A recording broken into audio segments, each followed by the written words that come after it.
If you cripple everybody, there may be no crime in York City. If you cut off everybody's legs or you take off everybody's head, there'll be no crime at all. But it will also take off the possibility. It may take off some small problem, but it will take off the possibility of being human, isn't it? To be a full-fledged human being is important. If you want to be a full-fledged human being, there are two fundamental things. One thing is, a human being has a vivid sense of memory. Another thing is, a human being also has a vivid sense of imagination.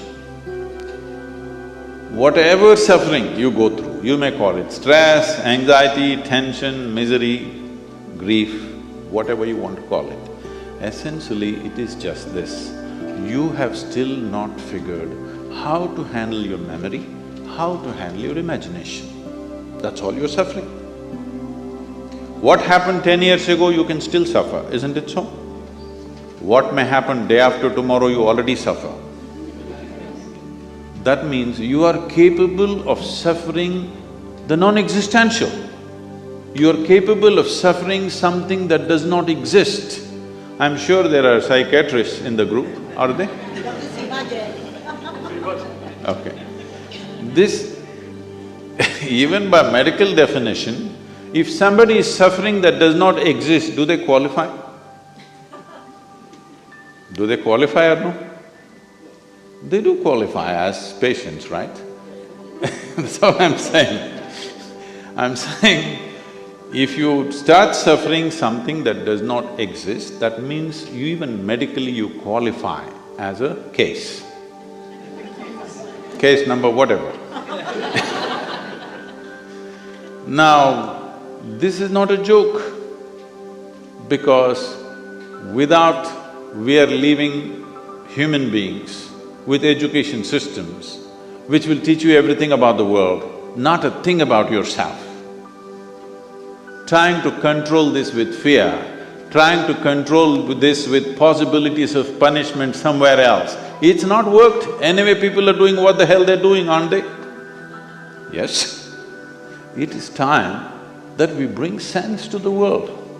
We are always thinking in terms of good and bad. This has happened because of certain types of religious beliefs, certain types of things where everything is controlled by fear and guilt and whatever. First thing is you divided the world into God and devil, good and evil, this and that. No, I'll ask you a simple question. Is there anybody here who is 24 hours good or 24 hours bad? Hello? You… yes or no? You oscillate, right, a little bit, here and there. One moment you're wonderful, another moment you're nasty, another moment you're beautiful, another moment you're ugly. Is this not happening? So, if we have to divide you between good and evil, probably we have to cut off a part of you. That is what they're saying. If we take off certain parts of your brain, all evil will go and you will become pure and useless.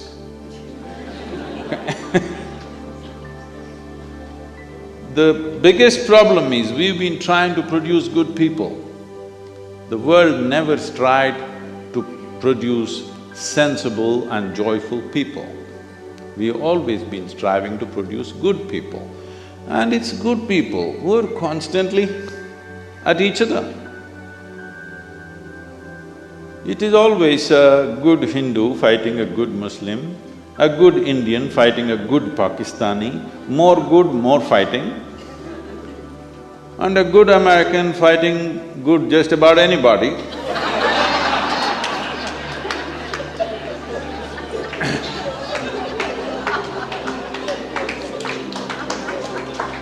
Because the more good you think you are, more confrontational you have become. Please see this.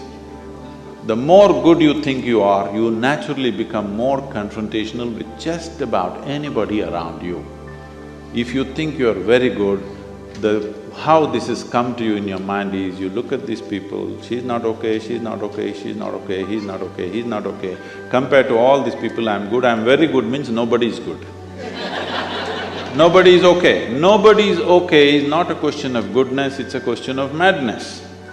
The madness has settled in. This has to go means human consciousness has to rise. You have to look at this tremendous possibility that we have come with.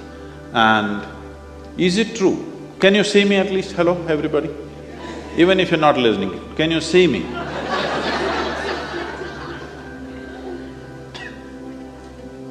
Use one hand, point out where am I, please. Try. No. You know I'm a mystic from South India, you got it all wrong. Now this light is falling upon me, reflecting, going through your lenses, inverted image in the retina, you know the whole story. So where do you see me right now? Within yourself. Where do you hear me right now? Within yourself. Where have you seen the whole world? Within yourself. Have you ever experienced anything outside of yourself? Have you? Right now, someone sitting next to you, they touch your hand, you think you're experiencing their hand. No. You're only experiencing the sensations in your hand, isn't it? Even without the help of the other person, you can, with little imagination, cause the sensations you want, isn't it? So your entire experience of life, light and darkness is happening within you. Agony and ecstasy happens within you, joy and misery happens within you, peace and turmoil happens within you. If every human experience is generated from within, at least what happens within you must happen your way, isn't it? World will not happen your way, and I'm glad it's not happening your way, because if the entire world happened your way, where do I go? I'm glad it's not happening your way. Little bit my way, little bit your way, little bit somebody else's way, it's all right. But the important thing is, this one is not happening your way. This is a big problem, isn't it? If this one person, yourself, if this one person happened your way, would you keep this person blissful or miserable? You must make a choice, I'm going to bless you right now. What is your choice? For yourself, what is your choice? Highest level of pleasantness, isn't it? What you want for your neighbor may be debatable, but what you want for yourself is very, very clear, isn't it so? But why such a simple thing is not happening? Simply because, you know Charles Darwin? Some 150 years ago, 2012 was 200th birth anniversary of Darwin. Some 150 years ago, he propounded a theory and he said, what was a deer could have become a giraffe? So many million years. What was a pig could have become an elephant? So many more million years. What was a monkey became a human, but it happened rather quickly.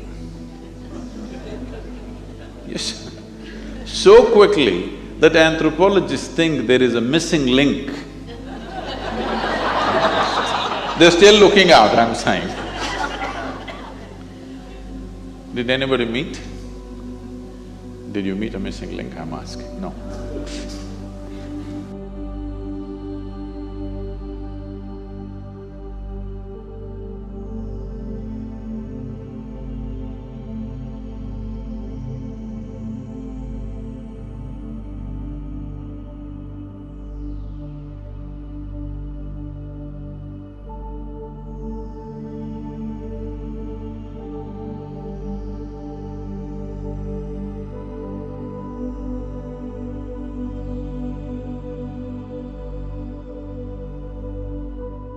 Jananam sukadham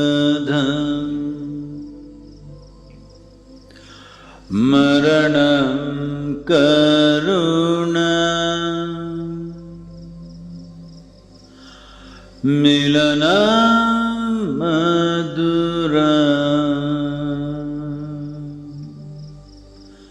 smaranam karunam kalavashadiha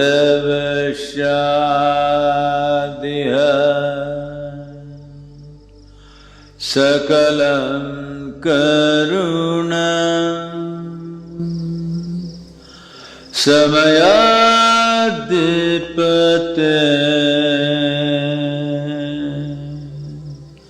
akilam karunam.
Every day, the period from 6:20 to 6:30 p.m. is an opportunity to experience Sadhguru's presence and establish a special contact with him. You can experience Sadhguru's presence during this period at your local time, irrespective of your physical location. The presence time also involves the Brahmananda Swarupa chant, a consecrated sound.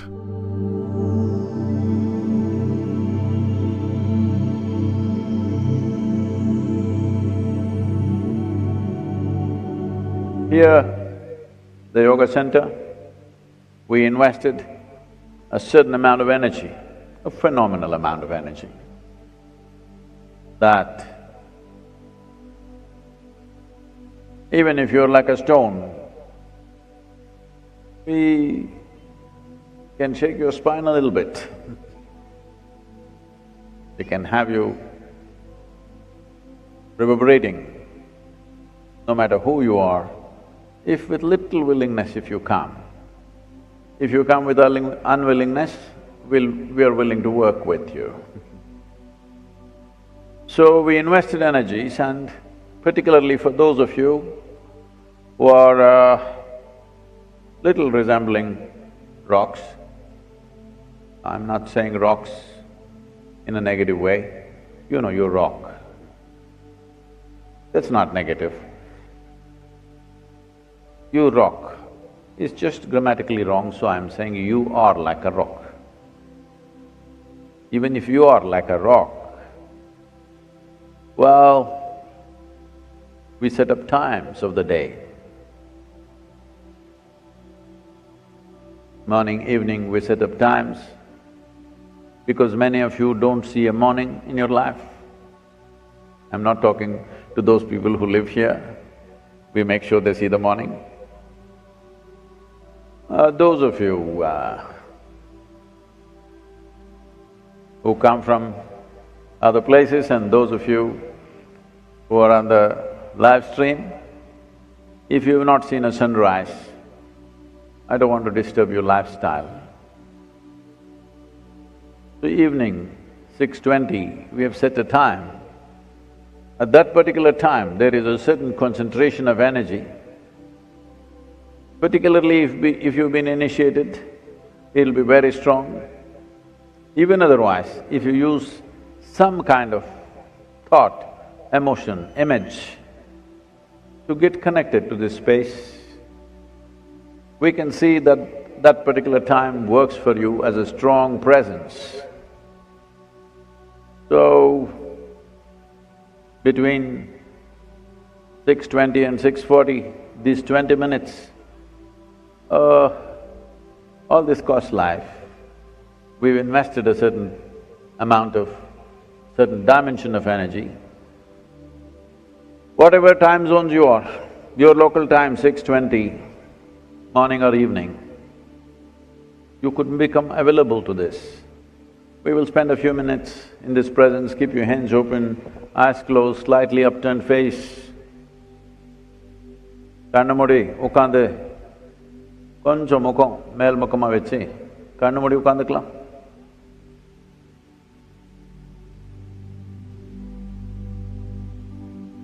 மனிதனா இருந்தாலும்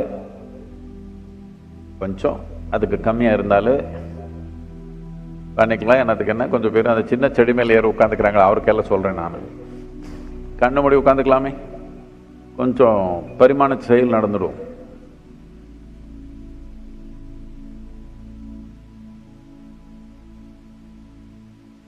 Say this after me very gently, மெதுவா கொஞ்சம். என் பின்ன சொல்லலாம், என் கூட வேண்டாம், என் பின்ன சொல்லுங்க. பிரம்மானந்த ஸ்வரூபா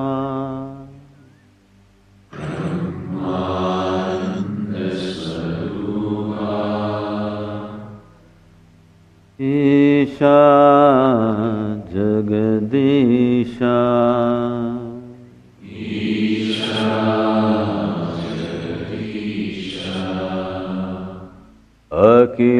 अखिलानंद स्वरूपा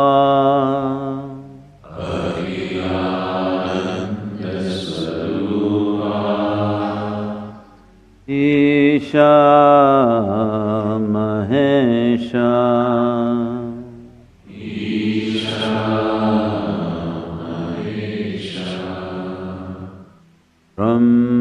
ब्रह्मानंद स्वरूपा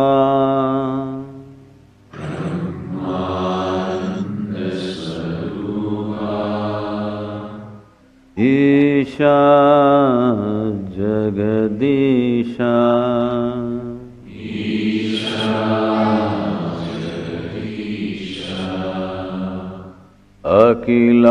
अखिलानंद स्वरूपा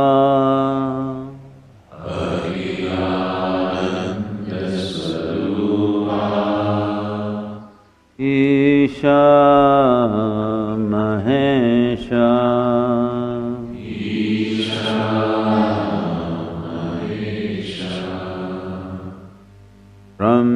ब्रह्मानंद स्वरूपा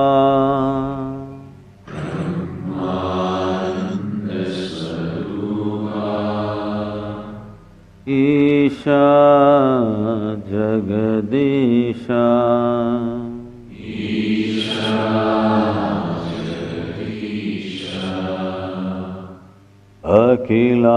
अखिलानंद स्वरूपा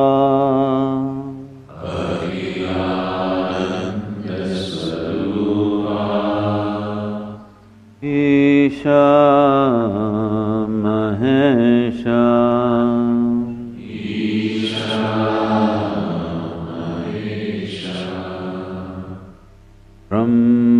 ब्रह्मानंद स्वरूपा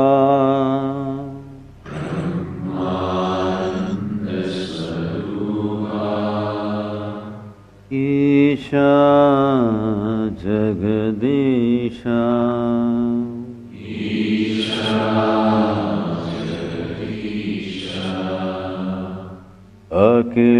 अखिलानंद स्वरूपा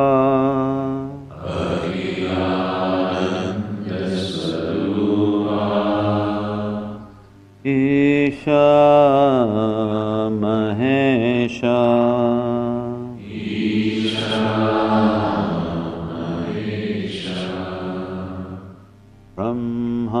ब्रह्मानंद स्वरूपा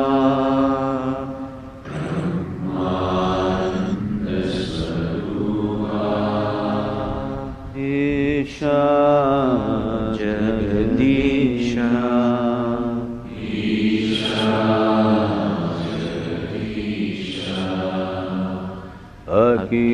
अखिलानंद स्वरूपा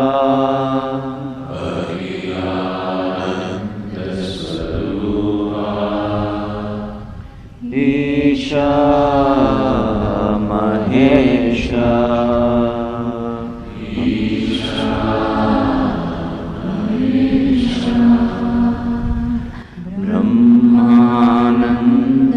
Swarupa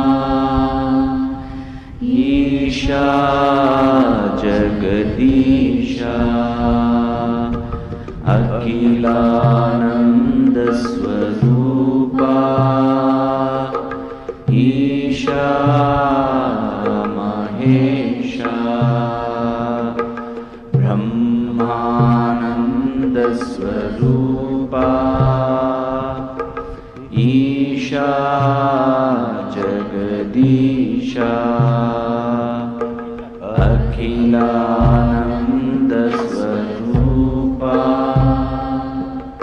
Isha Mahesha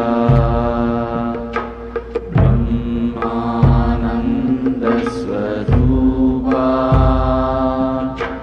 Isha Jagadisha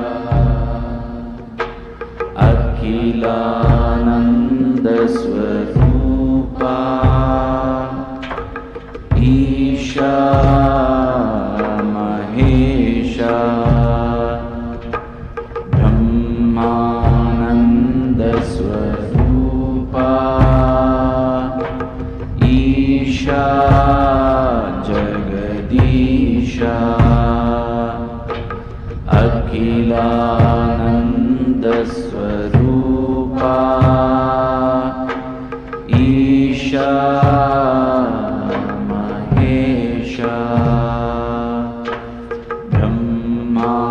Brahmananda Swarupa Isha Jagadisha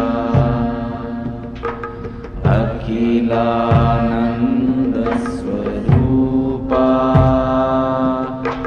Isha Mahesha Brahmananda Swarupa Isha Jagadisha Akhilananda Swarupa Isha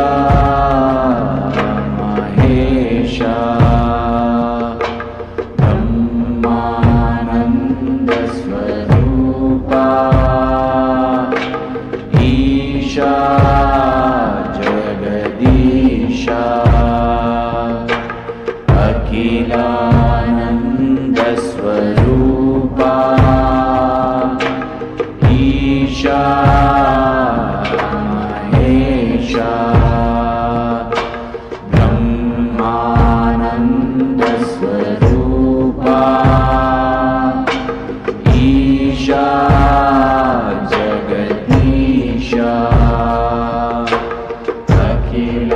Akhilananda Swarupa Isha Mahesha Brahmananda Swarupa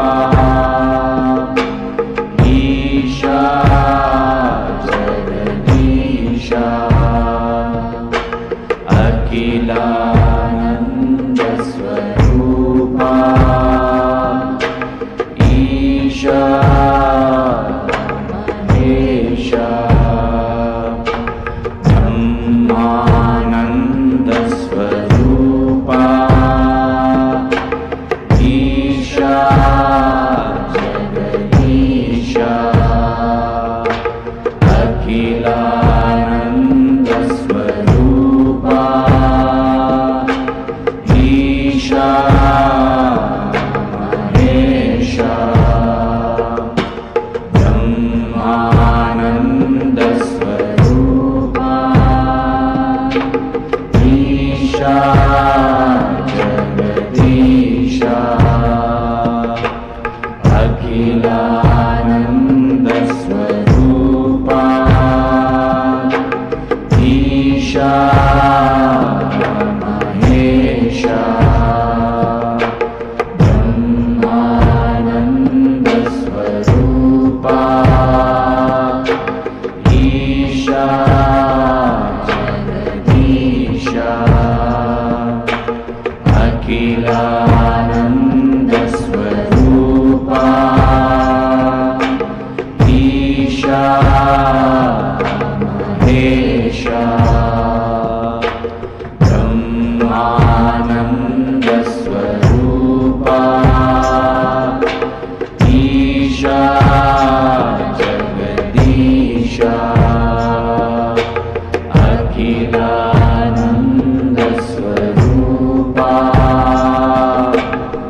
Akhilanandasvarupa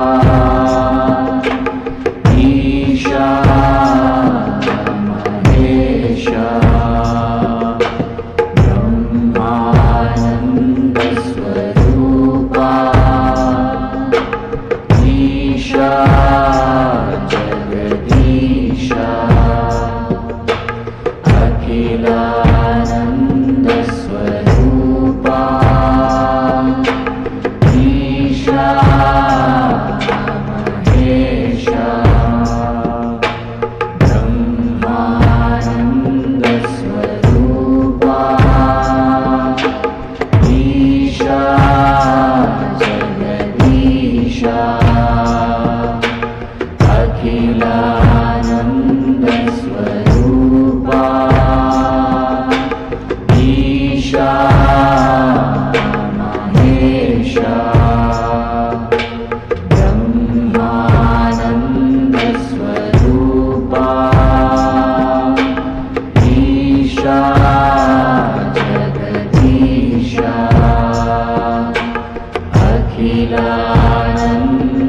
Akhilanandasvarupa Isha Mahesha Brahmanandasvarupa Isha Jagadisha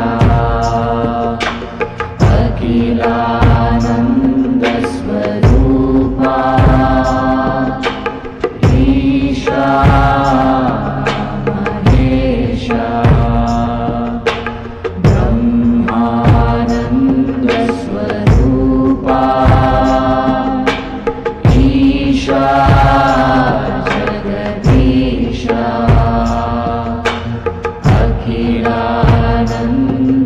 Akhilanandasvarupa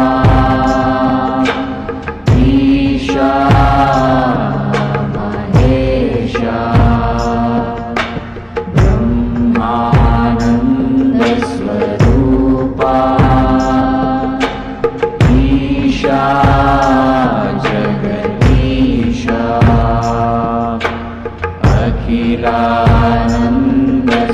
Akhilanandasvarupa Isha Mahesha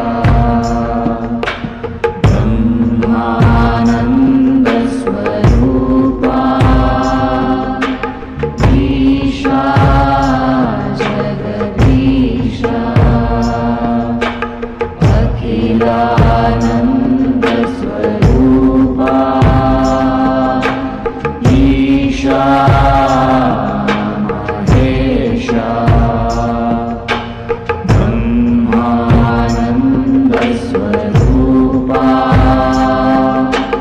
Isha Jagadisha Akhilanandasvarupa Isha Mahesha Brahmanandasvarupa Isha Jagadisha Akhilanandasvarupa Isha Mahesha.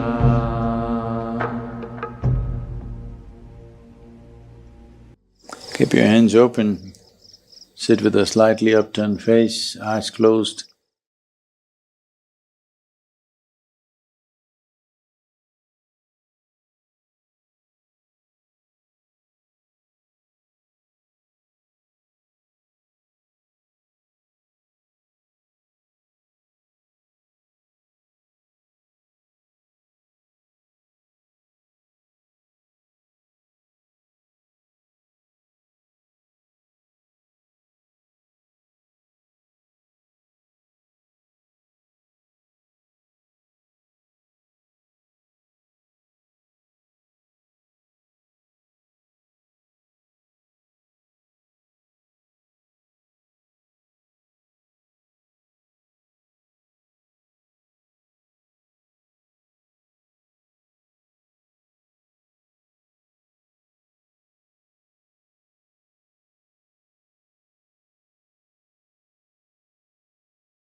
Shivanage bandhana Yogeshwara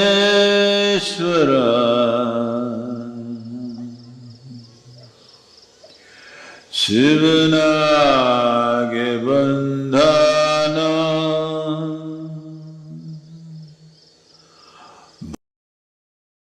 Yogeshwara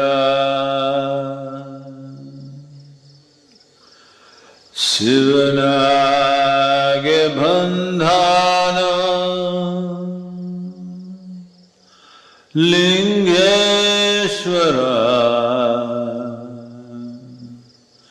Shivanage bandhana Jagadishwara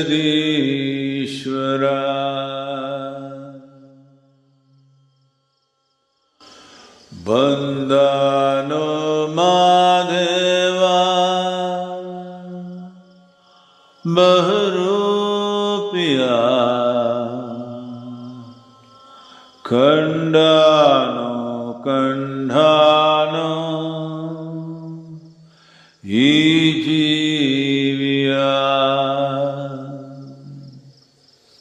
Kandhano Kandhano Ijiviya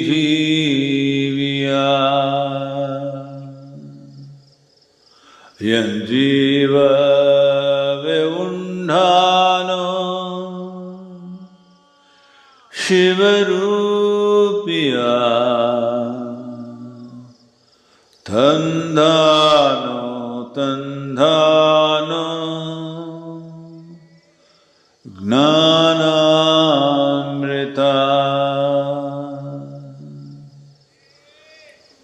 Tandhano Tandhano Gnanamrita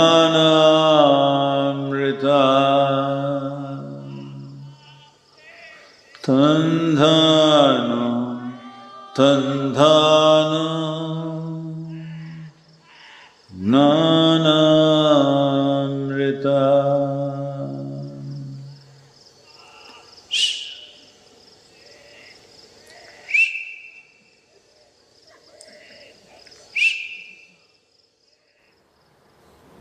Take your own time.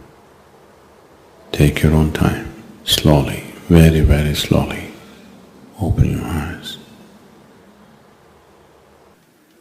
Now, they are saying the DNA difference between you and a chimpanzee is only 1.23%. 1.23% is not much of a difference, isn't it? Not much of a percentage. Not a percentage to boast about, isn't it? The thing is just this, physiologically, you are only 1.23% away from a chimpanzee. But in terms of your intellect and awareness, we are worlds apart from a chimpanzee. So this is the problem. You have an intelligence for which you don't have a stable enough base. Now, this same intelligence, the sharper it is, the more it pokes you. So people are thinking dulling it, either with wine or divine, is the solution. Somehow dull it for some time and you feel peaceful. Dulling it not the solution, sharpening it to a point where it'll work for you is the solution, isn't it? If you dull it, you're somehow crippling yourself, isn't it? In some way you dull the system. Maybe you think it's temporary, but if you dull the system, in some way you're crippling yourself. If crippling yourself is a solution, death is a better solution, isn't it? Yes or no? If taking a little bit of the brain is a solution, blowing your brains out is definitely a better solution, more efficient. This happened.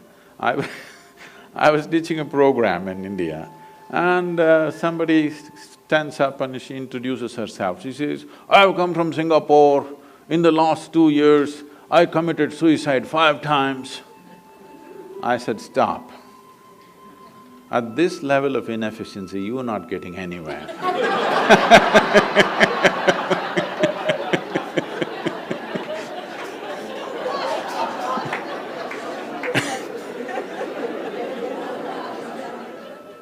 If you in some way think by dulling the system you will be better off, which the world is practicing large scale.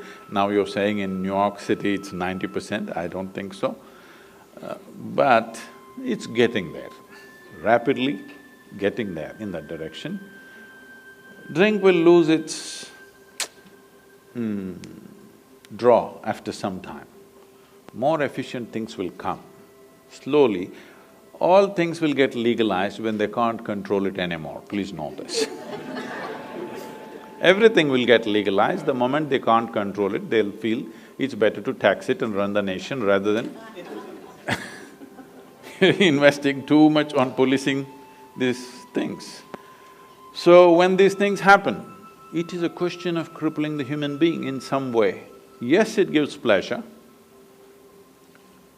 If you take off the brain, maybe you can just float around in total, utter peace.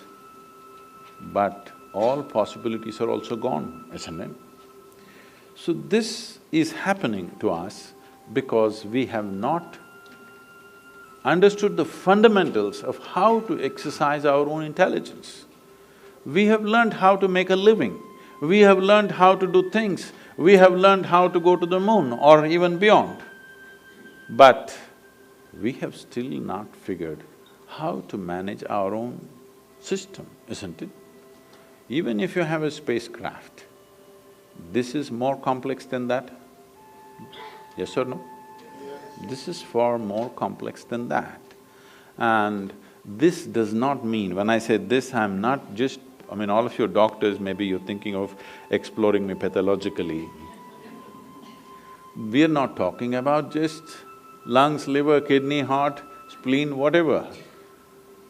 All this came from within. See, you eat a piece of bread in the morning, in over 2 hours, this bread becomes human body.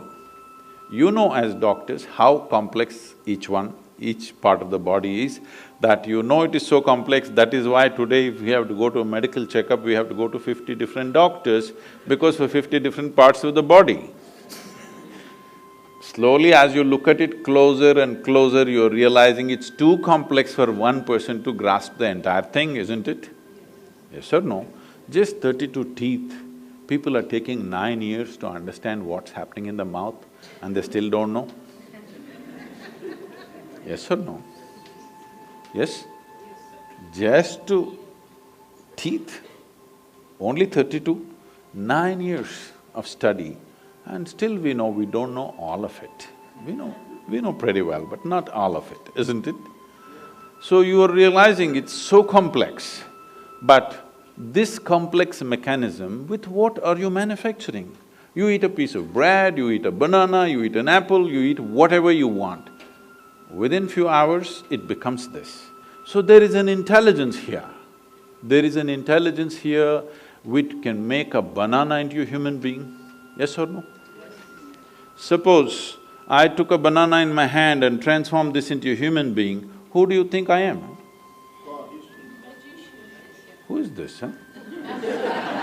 Where did you see a magician who made a banana into a human being?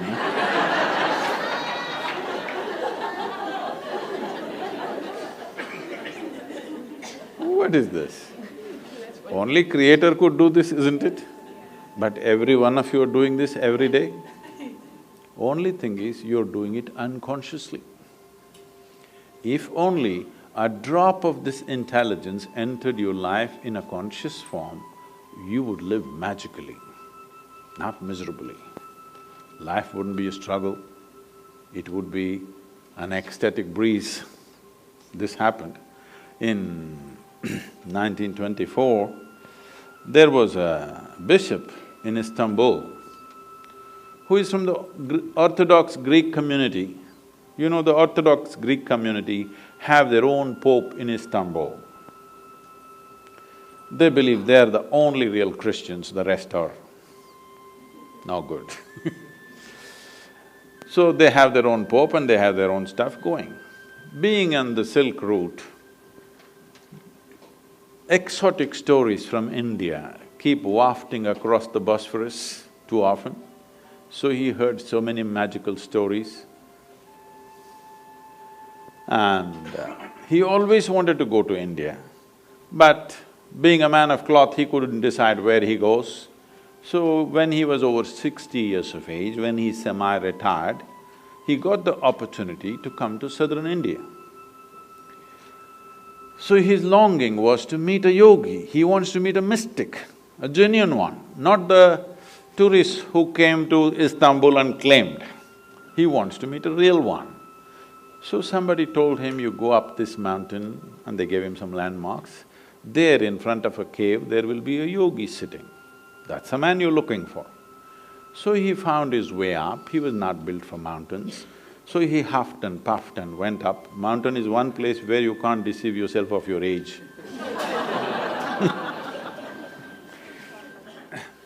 So went there, then he saw this yogi was sitting here, eyes closed, blissed out. So he went and they had told him, if you see an Indian yogi, you must prostrate. So he went down, he was not built for that either. With great difficulty, he went down and huffing and puffing, you sat up again. Hearing all this commotion, the yogi opened his eyes and smiled. Immediately the bishop asked, "Can I ask you a question?" The yogi laughed and said, "By all means, why not?" So the bishop asked, "What is life?" This is after 60, you know. You should have asked this question when you were 8. If you missed it out at least by 16, what? What is life? You must ask now, isn't it? But what to do? Better late than never. So he asked, "What is life?" When he asked this question, the yogi went into raptures. And then he said, life is like the fragrance of jasmine upon the gentle spring breeze. The bishop said, fragrance of jasmine upon gentle spring breeze? No, our teacher told us, life is like a thorn. Once it gets into you, if you stand, it hurts, if you sit, it hurts, if you lie down, it hurts. You're saying it is like fragrance of a jasmine upon gentle spring breeze? What is this, he asked. The yogi laughed and said, "Well, that's his life."